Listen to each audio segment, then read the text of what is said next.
Programa Prime Leads. Oferecimento Vicere Soluções em TI.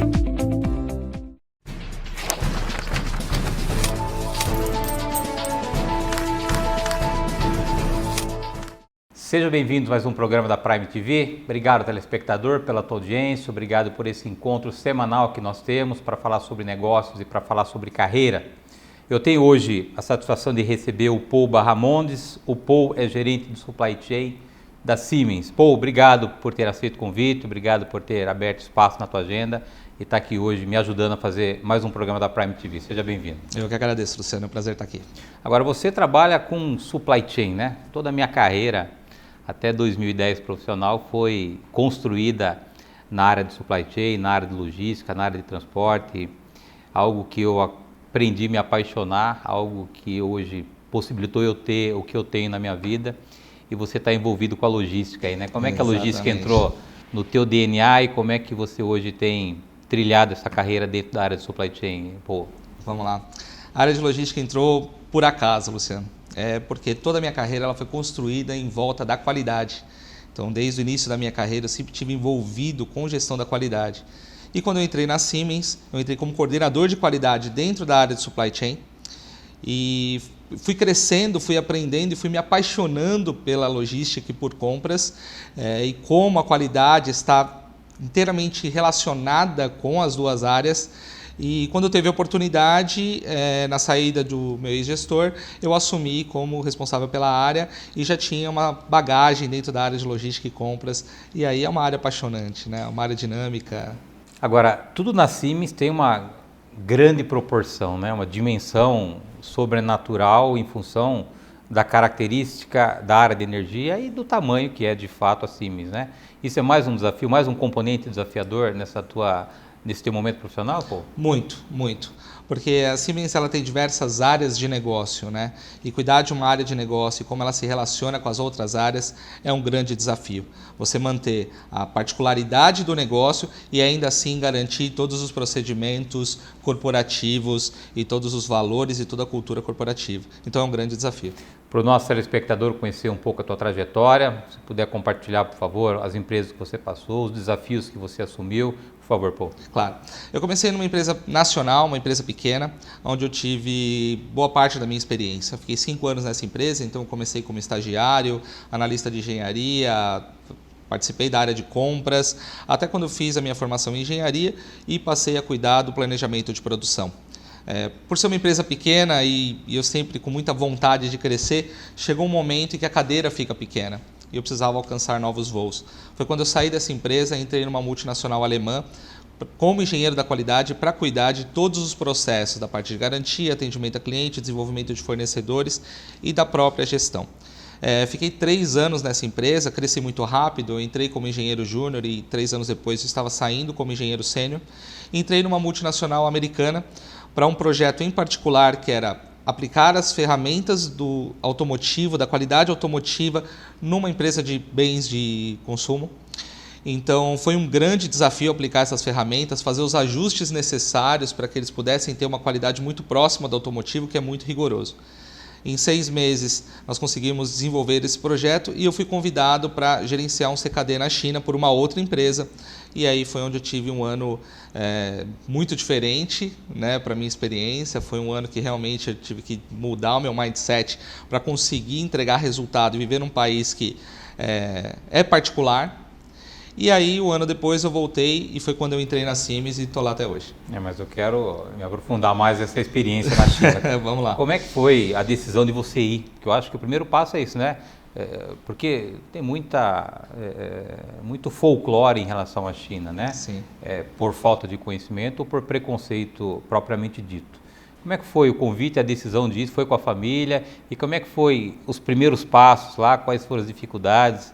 Uma curiosidade minha, como é que você acabou se adaptando lá no começo da China, Paul? Vamos lá. Um gerente que trabalhou comigo na multinacional alemã, ele estava procurando um profissional para implementar as ferramentas de qualidade automotiva no ramo em que ele estava. E eu vi essa vaga, a gente bateu um papo, ele falou, você tem o perfil, eu acho que seria ideal você estar nessa oportunidade. Inicialmente foi meio assustador, apesar de estar no meu plano de carreira ter uma experiência no exterior, eu não achei que essa experiência seria na China. Né? Eu tinha 6 meses de casado, eu tinha acabado de casar e minha esposa nunca tinha saído do país. Inicialmente eu disse não para a oportunidade, depois eu voltei em casa bem chateado pela decisão que eu tinha tomado, porque envolvia muitos fatores, família e tudo mais. Foi quando minha esposa, muito parceira, chegou para mim e falou: por que você está chateado? Eu falei: aconteceu isso, recebi um convite e eu neguei o convite. Ela falou: não, você não vai negar, você vai ligar para ele, você vai aceitar e eu vou com você. E aí isso me deu força para tomar essa decisão. Né? No começo foi difícil, porque quando você fala para todo mundo: eu estou saindo para ir para uma oportunidade na China, todo mundo fala: você é louco, você tem que ir para a Alemanha, para os Estados Unidos. Eu falei: não, a China está crescendo, eu acho que essa oportunidade vai casar. Era a pecinha do quebra-cabeça que faltava na minha carreira e queria alavancar no futuro outras oportunidades. E aí fui para a China e aí meu mundo virou de ponta cabeça, porque a cultura deles ela é diferente, né? Então eu tinha como meta sair do Brasil e quando eu pisasse lá eu virasse um chinês. Eu tinha que viver o que o chinês vivia, eu tinha que almoçar onde o chinês almoçava, não importa o que, para que eu pudesse gerar a empatia necessária e entregar resultado. Então foi um desafio muito grande, porque era tudo muito novo para mim. Né? Então eu tinha, além das atribuições da empresa, ter que lidar com as coisas de apartamento, preparar a infraestrutura para receber minha esposa, e o idioma é o principal desafio. Né? Eu tinha uma tradutora dentro da empresa que me ajudava, mas eu decidi ir para uma escola de chinês e, da minha vida particular, não ter essa tradutora junto comigo.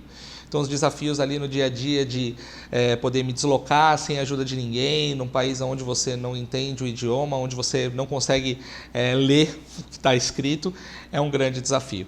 E dentro da empresa é o desafio de se trabalhar com profissionais que não são qualificados para aquela função, ou seja, eu tive que ensinar taxistas, garçons a serem inspetores de qualidade, criar ferramentas para que eles pudessem fazer uma boa inspeção e conseguir entregar o resultado, que era trazer as peças para o Brasil com o máximo de qualidade possível.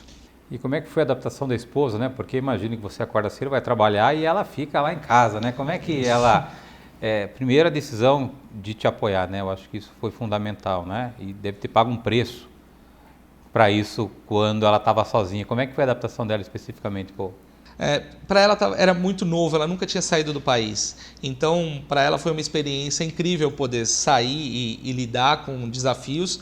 E ela encarou com muita vontade de querer aprender, de falar assim: vou absorver o máximo de experiência que esse momento está me proporcionando. Então ela estava ali preocupada com as coisas da casa e tentando deixar tudo pronto para quando eu chegasse. Então ela ia no mercado, ela estudava inglês, que era um gap que ela tinha, entendeu? Então ela ela ocupava o tempo dela com essas coisas novas e preparando tudo isso. E foi uma experiência fantástica para ela. Por ela nós estaríamos lá até hoje. E como é que foi a receptividade do chinês quando você chegou? Você teve problemas de adaptação, de relacionamento? Como é que foi isso? No começo, eles são um pouquinho frios, né? Eles criam uma certa distância por não te conhecer. O que me aproximou dos chineses foi viver como um chinês vive. Ou seja, eu abdiquei de estar com os brasileiros que estavam na cidade para poder almoçar com eles. E para eles era algo muito novo. O brasileiro, quando chega lá na China, ele tenta ter a vida mais próxima possível, né? E não comer onde o chinês come, isso alguns brasileiros. Eu fiz o contrário. Como eu tinha um time de 14 pessoas, nós almoçávamos todos juntos, nós estávamos sempre juntos, e para eles era algo, nossa, nunca ninguém fez isso. Isso nos aproximou e nós acabamos formando uma família que eu tenho contato até hoje com a maioria deles. A gente sempre está se falando. Agora, eu percebo que tudo aconteceu meio que precocemente na tua trajetória profissional, né? Isso foi planejado, isso foi acontecendo. Como é que foi essa tua trajetória precoce, que até hoje né? A posição que você assume hoje numa grande multinacional alemã. Como é que foi essa precocidade na tua trajetória profissional, Paul? Na verdade, eu sempre tive um plano muito bem estabelecido. Eu sempre tive estratégias para a minha carreira. Então, eu sempre tive o plano, sabendo exatamente quanto tempo eu ia ficar em cada empresa, qual seria a experiência que eu precisaria obter com aquela experiência e como essa pecinha desse quebra-cabeça iria montar o que eu tenho de foto que eu quero colocar na minha parede e mostrar para minha filha. Então, todas as decisões elas foram norteadas por esse plano.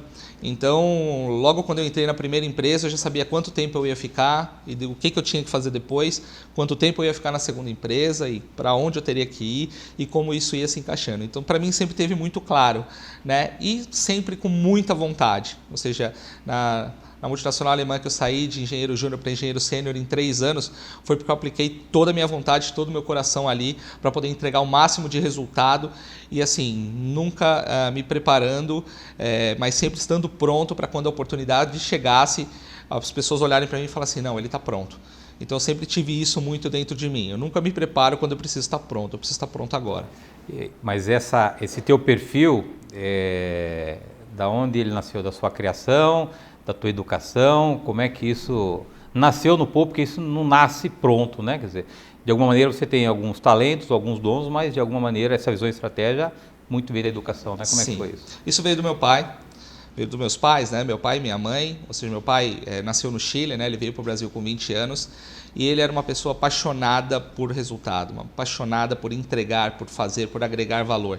E ele me criou dessa forma. Sempre você tem que ser perfeito, a perfeição não existe, mas ele sempre falava, você tem que tirar a máxima nota, você tem que entregar seu coração. Se você decidir ser garçom, você tem que ser o melhor garçom do restaurante. Se você decidir ser taxista, você tem que ser o melhor taxista.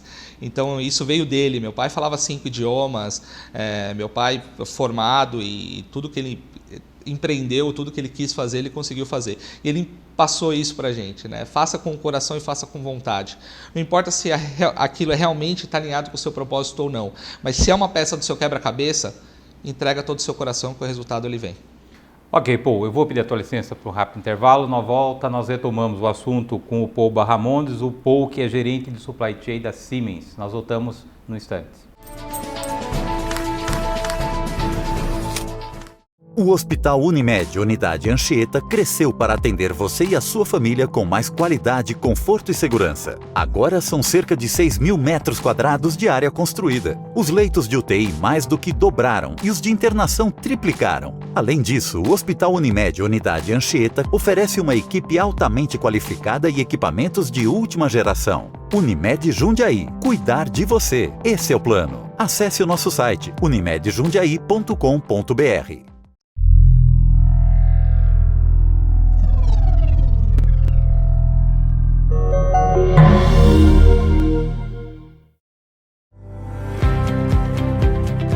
A Uniodonto Jundiaí está comemorando 30 anos e nós gostaríamos de agradecer a todos os nossos colaboradores, cooperados e clientes. E se você ainda não tem o plano odontológico Uniodonto, esta é a hora de adquirir. Planos individuais, familiares e empresariais com carência zero. Venha comemorar com a gente. Uniodonto 30 anos. Sua saúde começa pela boca. Rua Petronilha Antunes, número 211, Centro. E o telefone é o 4805-9999.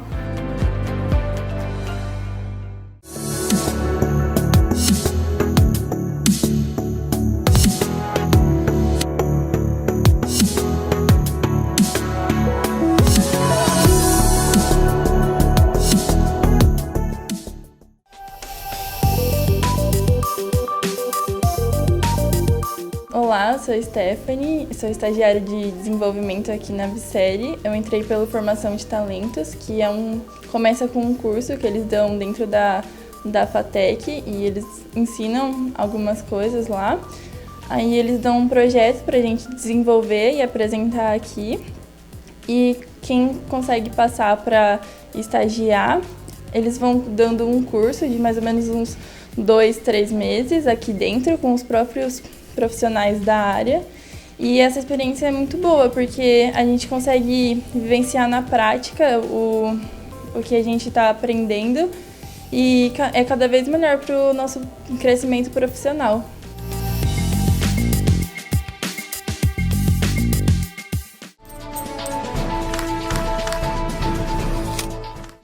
Voltamos. Nosso convidado de hoje é o Paul Barramondes, o Paul é gerente do supply chain da Siemens. Paul, virando um pouquinho a chave, falando um pouquinho sobre algo que você também se apaixonou, que é o coaching. Como é que o coaching surgiu na tua vida? Como é que ele te ajudou a gerenciar tuas equipes e como é que ele tem ajudado na tua própria vida pessoal hoje? Vamos lá. O coaching, ele apareceu na minha vida quando eu senti a necessidade de entregar mais resultado através das pessoas. Quando você está com foco só na tarefa, chega um momento que você tem um determinado limite de entrega e eu percebi que estava faltando alguma coisa e que era possível entregar mais resultado. Foi quando eu conheci o coaching e fui fazer uma formação em coaching nos Estados Unidos, né? Era uma formação de uma semana, trabalhando a liderança com o foco no coaching. Então eram 2 executive coaches que gerenciavam as equipes e foi uma experiência intensa. Foi muito intensa. Foi quando a gente conseguiu, em uma semana, criar uma conexão com o grupo e trabalhar ferramentas que, quando eu voltei apaixonado por essa metodologia e quis descobrir como eu poderia aprender e também gerar mais resultado. Então, eu passei um ano pesquisando, sabendo escolas, como eu poderia me desenvolver melhor aqui dentro do país, associado à minha atividade, e fui fazer essa formação. Então, foi um ano de formação. Foi a formação de coach de vida, carreira, times, liderança, coach executivo e master coach. E colocando tudo isso em prática, né? Obtendo horas de coaching para que eu pudesse associar na minha vida e com a minha equipe. E o coaching me transformou. Eu aprendi a ser muito mais produtivo, eu aprendi a não julgar, a ouvir as pessoas de forma genuína, de fazer questionamentos a ponto de inspirar as pessoas para que elas descobrissem que os recursos estão dentro dela e que, se elas colocassem vontade, elas poderiam entregar muito mais resultado. E foi impressionante porque o coaching mudou a minha vida. Hoje eu tenho mais tempo, muito mais equilíbrio. Eu era uma pessoa extremamente irritada. Quando a minha filha nasceu, eu vivia ansioso de querer estar perto dela, mas ao mesmo tempo tinha que entregar resultado e tinha que estar junto com a minha esposa, com a minha família. Então eu estava num momento muito turbulento e o coaching veio para me trazer clareza e dizer: opa, você tem que focar no que é importante, você tem que desenvolver as pessoas para que elas possam fazer, e o equilíbrio, ele é importante para todos. Então o coaching me ajudou muito a obter mais resultados fazendo na metade do tempo.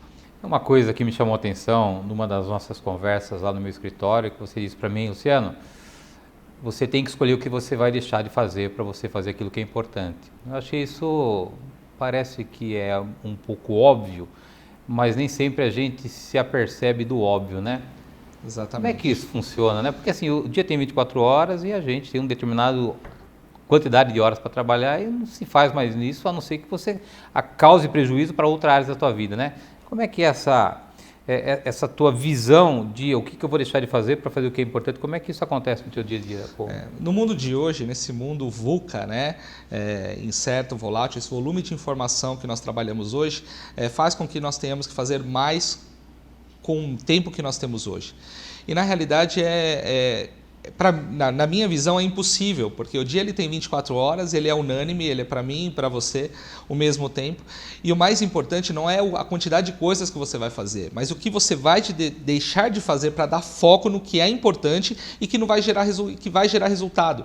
Porque nós focamos muitas vezes no que é circunstancial, que não gera resultado, e esquecemos de dar o foco no que é importante. Então eu percebi, com o meu perfil comportamental, a entender de, ok, se eu deixar de fazer isso aqui, qual vai ser o impacto? Nenhum. E se eu focar nisso aqui, o que vai ser o impacto? Vai ser enorme.